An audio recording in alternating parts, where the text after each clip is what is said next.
Welcome, friends, to an extra special episode of The VGM Journey. And I'm your host, The Messenger. The track that we're playing in today's show is Title Theme from the game Super Mario World, and it was composed by Koji Kondo. We finally did it. We made it to level 50. And that is a pretty wonderful milestone. And I know that there's quite a handful of podcasts that they've made it to like 100 episodes, 200 episodes. And I think there's been a few VGM podcasts, or maybe just one, that I think has made it to 500, which is really nuts. But I think 50 is a pretty good milestone to hit. And for level 50, I wanted to showcase what I would like to call my personal VGM journey. So we're going to have a much longer episode, a more music-heavy kind of show, and we're going to start things off with this block of music, which I like to call the very early days when I first started gaming.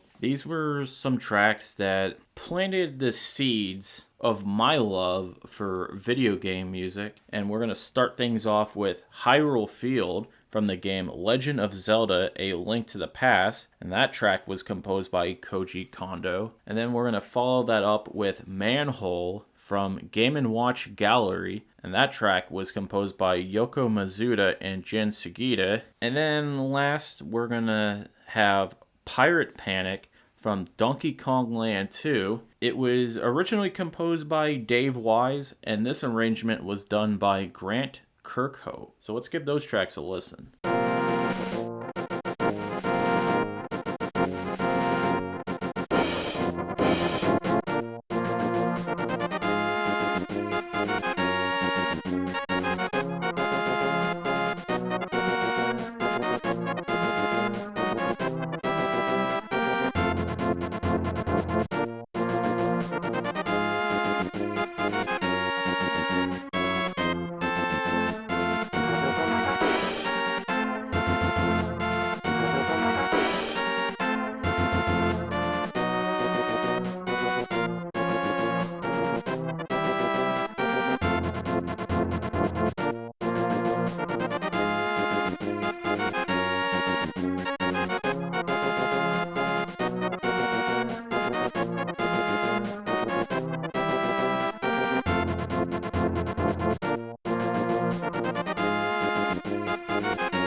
think a lot of people are gonna have a moment of feeling really old because their video gaming journey and VGM journeys, they have started in the 80s. So I know a lot of the VGM podcasters, they're in their 30s and maybe early 40s, and that their journeys, they started with either the NES or maybe the Commodore 64 or whatever. And with me being born in the mid 90s, my journey started with the Super Nintendo and the Game Boy. So you're not going to hear any NES tracks in this show. And that might disappoint some people, but it just wasn't really a part of my journey. And even though I had a Super Nintendo and a Game Boy, the system that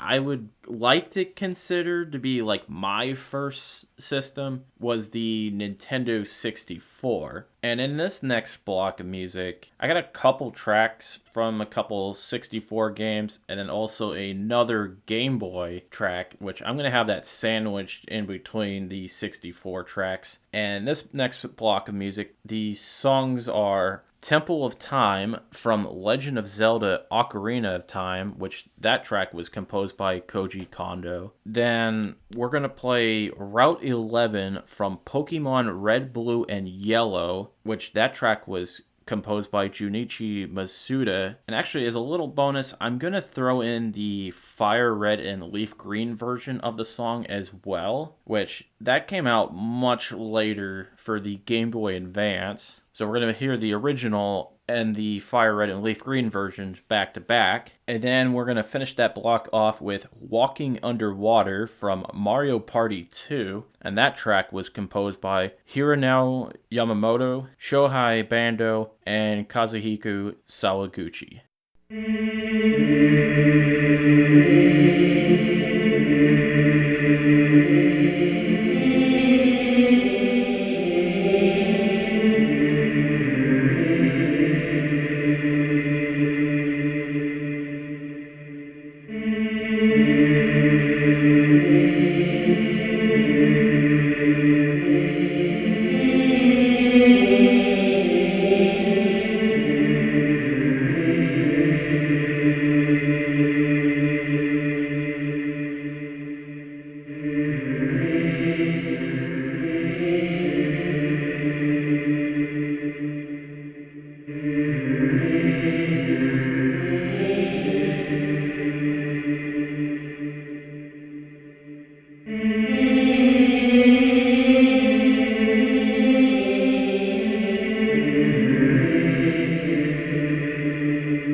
listening to these tracks again brings me back to a much simpler time in my life. I mean, I was just a kid. And I think at the time, which I want to say we got our 64 in late 98, early 99, which at the time I was about 5. And that was the time where I was starting to get a pretty good feel for video games, and the experiences that I've got from playing these specific games like Mario Party 2 and Ocarina of Time, it's really stuck with me like throughout my life. And I always look back at it with just a lot of the happy memories. And I think those games even hold up to this time. Like Mario Party 2 is a really good time. And I played through Ocarina of Time probably about a year ago, and I think that game is still pretty great. And Pokemon, when Pokemon blew up like it did, I was the audience for it, and I loved it. So I originally had Pokemon Red, and then I later on got Pokemon Yellow, and I thought that was absolutely fantastic. And even though I've kind of maybe scaled back my love for Pokemon, I still think it's pretty good. But man, that late 90s, early 2000s era of Pokemon, that was absolutely crazy for me, and I was obsessed. And I've come to realize that a lot of these tracks, it's going to be pretty Nintendo heavy, and in this chronological look of my experiences, it just wound up being that way, mainly because at the time, my mom was kind of strict about the stuff that I was playing, because she was one of those moms that were pretty concerned about violent video games and all that. So I wasn't playing stuff like Grand Theft Auto or Halo or anything like that. And I was pretty much like just a strict like Nintendo player. So after getting the 64, I got the Nintendo GameCube as a Christmas gift in 2002, and also getting the Game Boy Advance actually the Christmas before in '01, and I played the heck out of both of those systems. I mean, I think I played both of those way more than I played the 64, and there were way too many games to really pick from, and I thought maybe these 3 tracks would best fit the era of my experiences. So I want to start this block off with Come On, which is the battle theme from Mario and Luigi Superstar Saga, and that was composed by Yoko Shimomura. Then we're going to follow that up with That's the Way I Like It, the theme for Metal Harbor from Sonic Adventure 2, and that was composed by Jun Senoue. And then we're going to end that block off with Abandoned Memories from Chibi-Robo, and that was composed by Hirofumi Taniguchi.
This was a bit of an odd time for me because I've clearly noticed at the time that way more people had the PlayStation 2 than they did with the GameCube. It wasn't even close. And it seemed like for every one person that I knew had a GameCube as well, there was probably 5 more that had the PS2. And there were so many games that I wound up missing out on. And actually, even to this day, I've still missed out on quite a bit of the PS2 classics. And I think maybe someday I would play them, but who knows. I did, however, get a lot of use out of the GameCube, and it had gotten so bad that I killed my original GameCube somehow. It just completely stopped working, and I didn't really have the technical know-how to fix my issue, so I wound up getting another GameCube because I loved it so much. And it was at that time I was starting to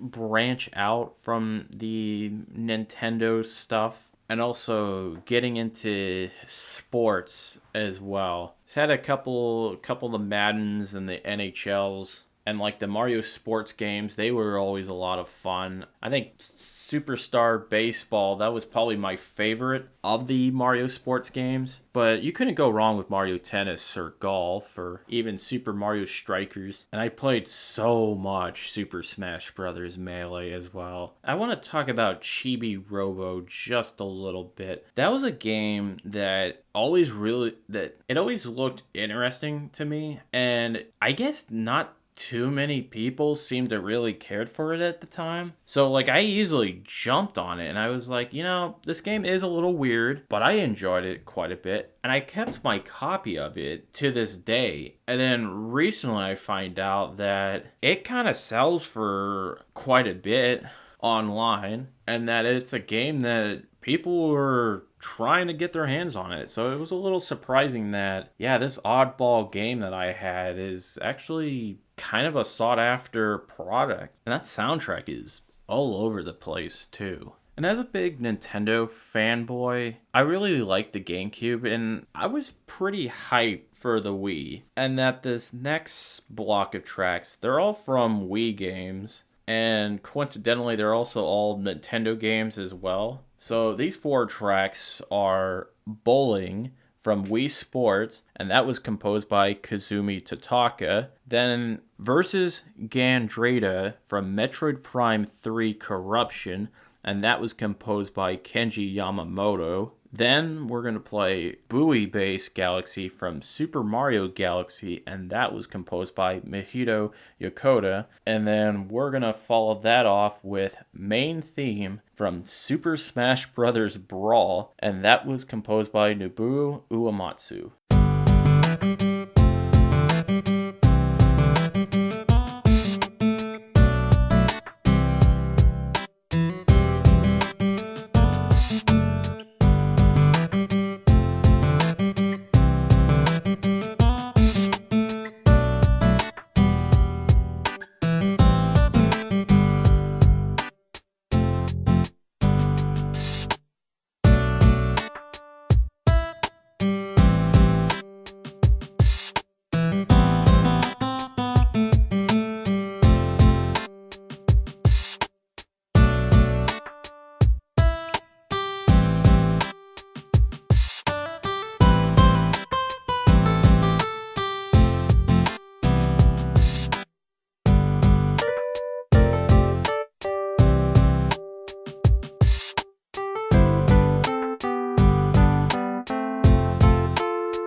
At the time that I got the Wii, I was heading into my teenage years, and the combination of the more casual approach to gaming and like the Wii's not super great library of games was starting to possibly push me in a different direction for gaming. And I mean, I'm not going to deny that I had a lot of fun with the Wii, and that one of my most happiest and fun memories I've had with gaming is the Christmas of 2006 when we got the Wii, and my entire family was playing Wii Sports, specifically bowling on Wii Sports. And it was also the Christmas that I got The Legend of Zelda Twilight Princess. So it was just I think the beginning of the Wii was pretty fantastic, but kind of as the following years went by, there just wasn't really a whole lot that really grabs my attention on the Wii. So I think after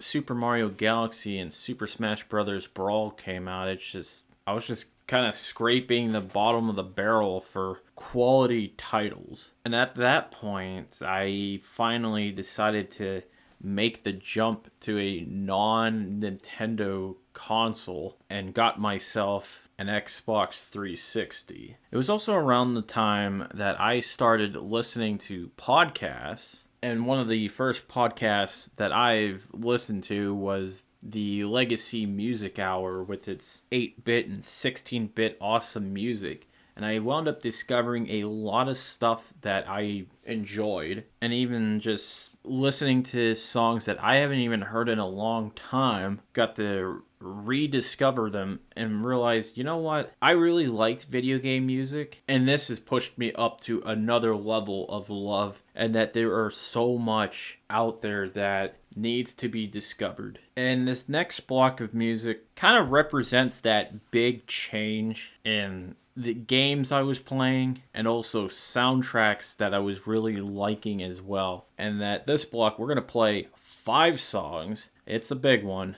And we're going to start things off with You Should Have Listened to My Warning from the game Batman Arkham City, and that was composed by Nick Arundel. Followed that up with Devil and Bass from Super Meat Boy, and that was composed by Danny Baranowski. After that, we got Overworld from Super Mario 3D Land, and that was composed by Asuka Hawazaki, Takeshi Hama, and Mahito Yokota. Then an awesome track from Plock. The track is Beach, and that was composed by Tim and Jeff Fallen. And then we're going to end that block off with The Fateful Return from Shovel Knight, and that was composed by Jake Kaufman.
And that's my VGM journey up to this point. And I know it's only really scratching the surface. I mean, there was so many games and so many great music that I could have played on this show, and I just didn't. I had to leave a lot of good stuff off. And what's great about this podcast format is that I'll be revisiting those games, or at least bringing them onto the table. So nothing's really off limits. Just because it didn't make it into the show doesn't mean that it would never make it to the show. And I'm actually pretty curious about your guys' VGM journeys. And that you could shoot me a message on the various social media websites like Twitter and Discord and all that. And so if you like what you've been listening to, you can have your friends check me out on Apple Podcasts, Google Podcasts, Spotify, Stitcher, whatever podcatching service that you could think of. I'm more than likely going to be on there. You can email the show at vgmjourney@yahoo.com. And you could also check us out on Twitter at VGM Journey. We have a Discord server, which is filled with very awesome VGM journeymen. I really like that term, and I will throw a link in the show notes. And we usually play things out with one more song, but I'm actually going to play things out with one more block of songs. And all three of these songs are composed by Mick Gordon. So we're going to start it off with Hinomatum from Killer Instinct. Then we're going to follow that up with Rip and Tear from Doom 2016. And then we're going to end things off with Everything Is Gonna Be Okay from the game Prey. I hope you guys have a wonderful week.